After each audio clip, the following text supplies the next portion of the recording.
fish. And then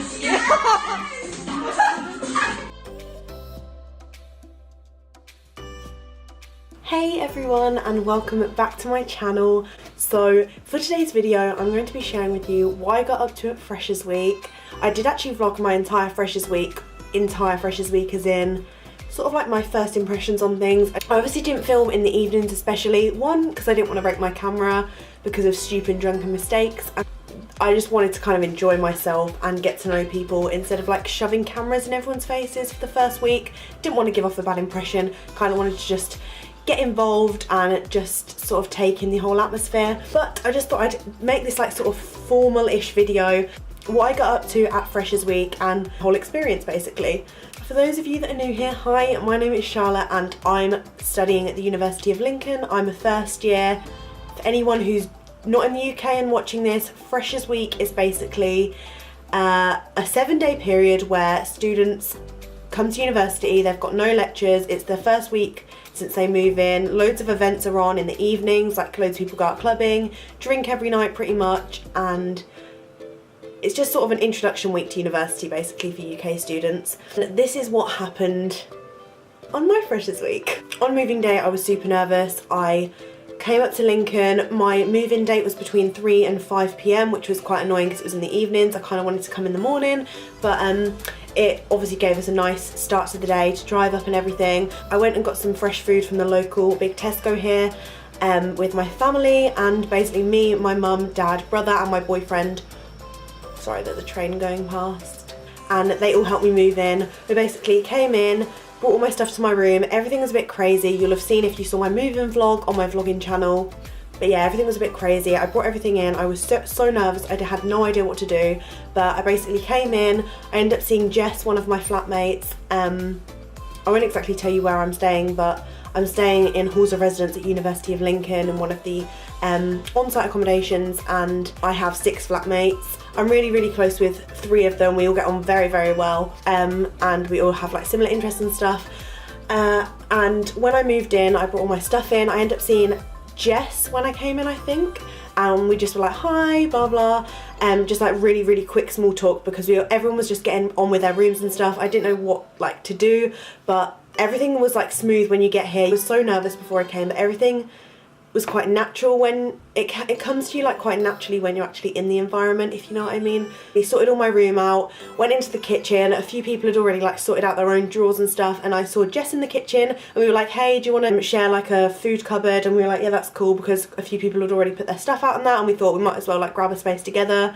We also share like our cutlery drawer and like some space in the fridge and stuff.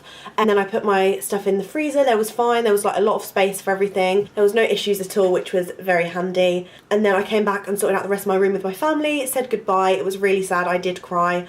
I thought I was going to, not gonna lie, and yeah, I did get upset. I think my mum cried. As soon as my family left, one top tip from me would be to go out and speak to someone straight away, because I started crying. Like Megan rang me instantly, like just to see if I was okay, and I just started like crying on the phone to her, and I was like, I need to go speak to like my flatmates to get my mind off everything.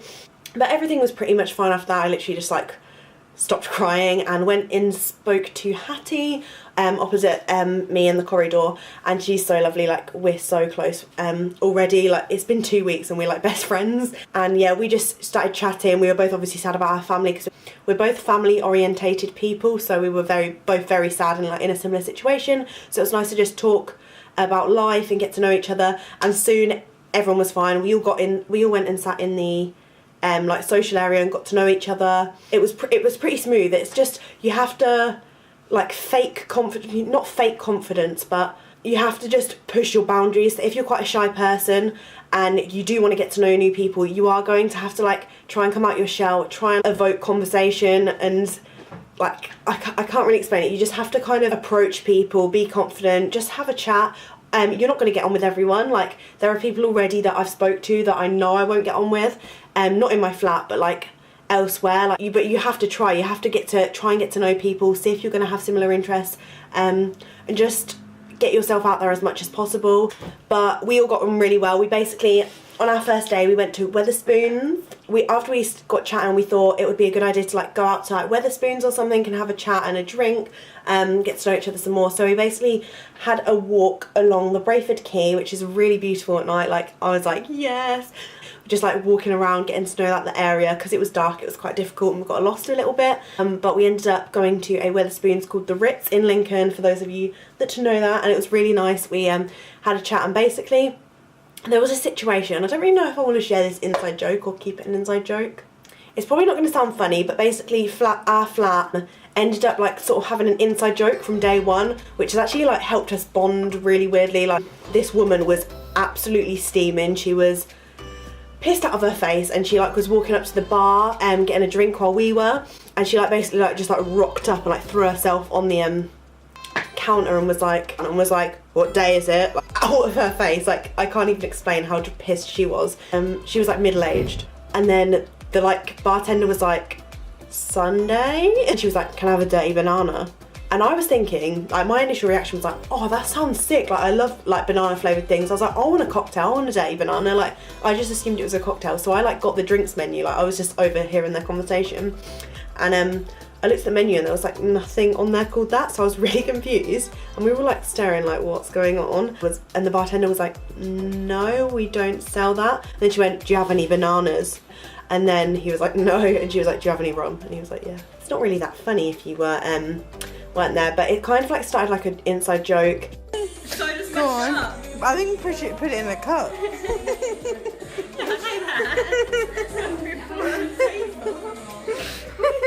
Okay. No, Dirty banana pot one. Right, let's put it. No, I've got a whole banana here. Dirty banana. Dirty banana. So yeah, We're all getting a dirty banana. we'll make you a dirty banana. We only have a little bit in there. I'm so excited for this. It kind of started like a joke. It wasn't inside, but now I've shared it, so it's not really an inside joke anymore, some sort of thing. And we just sat, had a chat, and then went back to the flat, and then everything started becoming insane. And for those of you that know me, I'm not like a heavy drinker. Like I don't drink a lot. I don't regularly go out like every weekend or anything. It's kind of like an occasional thing for me. But when I do get drunk, like I get drunk, because I just think, what's the point? You might as well go all the way or not at all. Probably not the way to think of it, but that's what I like do anyway. So we got back and we played beer pong with shots. Huge. On the way back, Jess basically went into Tesco, and Jess was like, what's your cheapest tequila? And the guy basically recommended that we buy a massive bottle of Russian vodka that was really cheap. So we were like, yeah, cool, whatever. They brought this bottle of vodka back to the flat, and we played beer pong with shots. Great idea. So me, Harry and Jess were basically shotting vodka every time someone like ponged a ball into the cups, and I had about 15 shots, I'd say. I was drinking vodka, shotting Jack Daniels, and this gross Cactus Jacks that was Jaffa Cake flavoured that didn't taste anything like Jaffa Cakes. I was absolutely smashed by about 11 o'clock, which is not how I intended the evening to go. And I was in my room, like with my head in the toilet, like FaceTiming Megan, like, I'm so ill. I was like, I'm not cut out for this thing. And I thought after that, like, cut this out, I'm not going out any night. I literally went out every single night, like apart from Friday, which is absolutely nothing like me at all, but I just thought I want to go out.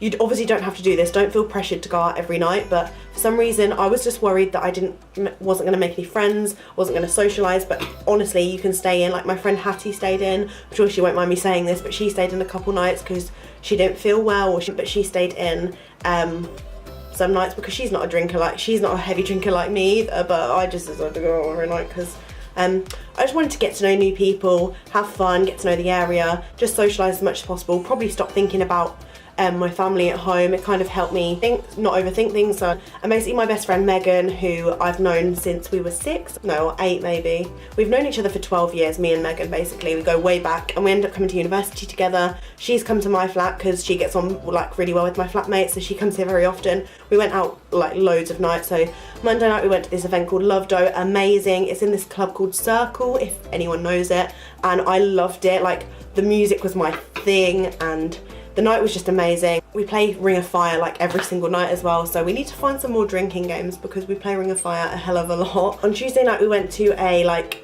beach party with loads of inflatables and a rodeo and a ball pit, and we were like so excited for this. We got there and there was a little paddling pool, you know, like what you'd have when you're like 6 years old and you wanted, and it's one of those paddling pools filled with like about like 200 balls. I actually brought some home. I don't know why I did this. I was absolutely out my face. Yeah, I brought some like balls home from the ball pit. I probably shouldn't have done that. But yeah, I just thought, might bring them back from memories. Probably was thinking that when I was drunk. I'm not really sure. I just like came home and inside my bag there was like 5 balls from the ball pit and a massive like slate. Yeah, it was a good night because I was drunk, but if I was not, I would be pretty pissed that I paid £7 for entry to have a little ball pit with like an inflatable hammer in the corner. It was just a bit shit really. No rodeo either. Wednesday night, we made a massive mistake. We were having like drinking games at the flat. Megan ordered pizza. We were all pretty smashed. One of my friends wanted to go get some cigarettes, so we headed off to Spa. And on the way back, like on the way there, I was like, this was the night that I think I was probably my drunkest. And I started like doing cartwheels everywhere. Everyone was like, yeah, cartwheels, do it again, do it again. I was like, yeah, this is peer pressure, but yeah, okay. I'm gonna just succumb to peer pressure. This is hilarious. On the way back from Spa after it had been closed and everywhere had been closed, we just came back. I wish this didn't happen, but we were on this like bridge and it was like a metal bridge. I decided to cartwheel again because obviously that's a really great thing to do when you're drunk. And I cartwheeled and I thought I was in like the centre of the bridge, but clearly my mind was just messed up and I basically like went diagonally and my like ankle went smack like straight onto like the metal rail of the bridge, and I just like collapsed on the floor. I was in so much pain.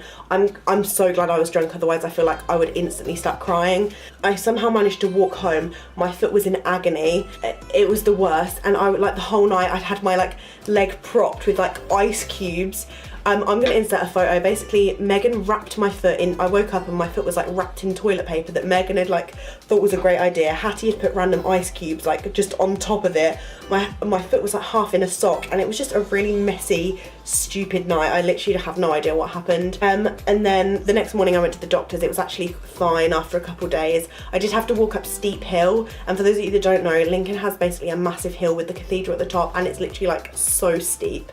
So steep. To walk up that the next day for my forensic science social, so that was a bad idea, but it's fully recovered now. I think it was just seriously bruised at the time because I'd hear like directly on my bone. Probably from Monday onwards I started getting like progressively ill over the week, and I'm still ill. Like you can probably tell, like I've got a bit of a nasally voice still, and my cough, like the amount of times I'm gonna have to cut out me coughing in this video is gonna be a joke. But I had freshers flu so bad. You're probably gonna get freshers flu when you get here. I'm literally never ill. I thought freshers flu was a myth, and I thought I was never gonna catch it because I barely get ill back at home. But because everyone is mixing, there's people from all different backgrounds all mixing in one place, everyone's like so close together, you will inevitably get ill. I've been seriously ill ever since, and because I drank so much, I didn't look after my body one bit. It's all come crashing down. I'm still ill like 2 weeks on. So another tip that I'd say, either don't go drinking out every night because it will just put your body into complete meltdown, or 2, make sure you like get some medicine and stuff, because I only started having medicine this week, which was dumb. I think I just got caught up in everything, but just basically care for your body, have good meals, have a good night's sleep, don't get drunk every night, and everything should be much better than my situation right now. So basically, Freshers Week was just one big massive messy mess. Everyone's absolutely mental, everyone's going out partying every night, everyone's drinking so much. I loved my life, but I just thought I'd put a massive compilation of random drunk clips from the week after this, drunk photos and stuff, just for hopefully some entertainment value. So yeah, let's roll these really embarrassing clips that I'm putting on YouTube.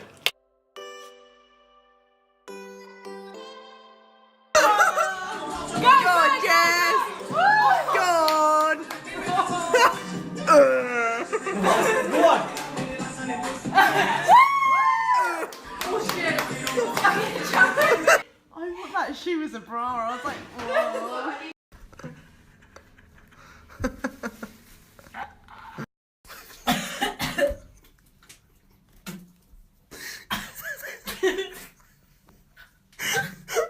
Fuck's sake.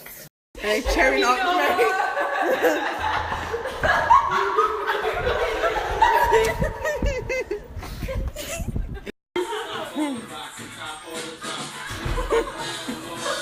Go on then. Sorry, my eyes are really open.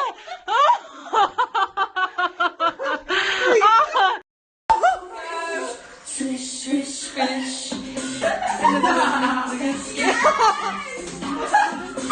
Yes. Do you have pizzas? Yes. Say hello to Snapchat. How you doing, Snapchat?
I really hope you enjoyed this Freshers Week video. Make sure to click the thumbs up if you did enjoy, subscribe down below if you are new, and I will see you in my next video.